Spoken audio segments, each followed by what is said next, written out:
In today's video I'm going to show you one of the most simple and fast ways to use paint for a background. I've done this technique before, but I give it a fun twist by adding one more step. I have two kinds of paste, glossy and matte. They are the same thickness and are both smooth, but they dry differently. I'm starting with applying paste through a stencil to get a nice pattern down first. Now the paste looks exactly the same when you apply it. You can see the effect just after drying. If you want all the ins and outs of using pastes and stencils, I have another video just about that, and I will put a link for you in the description box. I lift the stencil holding one corner down and pick up the opposite corner to not smear the paste. And with this stencil I use the matte paste. So I apply the other paste with another stencil and I clean the edges downwards to keep the pattern along the sides. You can trim it down later too if you prefer that. And then let the cards dry, clean your stencils, grab a cover, whatever you need. And here you can see the difference between the two pastes. I'm going to do some wet wipe painting. And this is one of the simplest and fastest ways to color a background.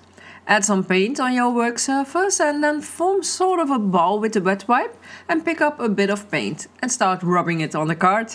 You want card that can take a bit of water, and I use ultra smooth card, which works well for almost every background I make.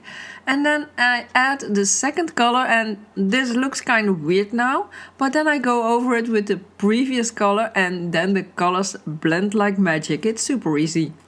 Now just add the colors randomly and keep adding until the background is filled. You can leave parts open too if you like. I like my backgrounds fully colored. And the last step is wiping over the card with a clean wipe to take the paint off the paste. And there you go, a nice colorful background. If there's some paint left over from a previous card, just make another one. Add a bit more if needed, or add a different color to get some diversity.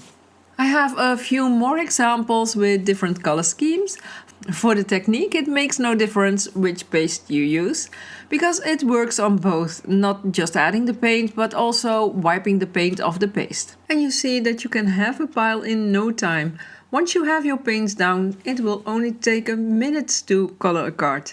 It's really a super fast way to make backgrounds. The drying time of the paste depends a bit on how thick you apply it, but it dries pretty fast. It will only take an hour or so. So this is another fun and fast example.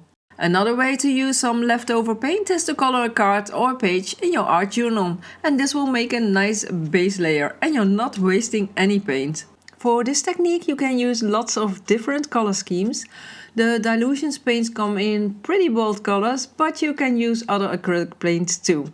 Apply it in stripes, circles, rectangles, play around with it and just have some fun.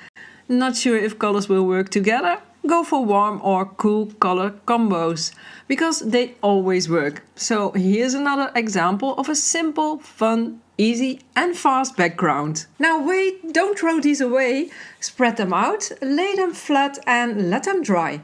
Next week I will show you what you can do with them.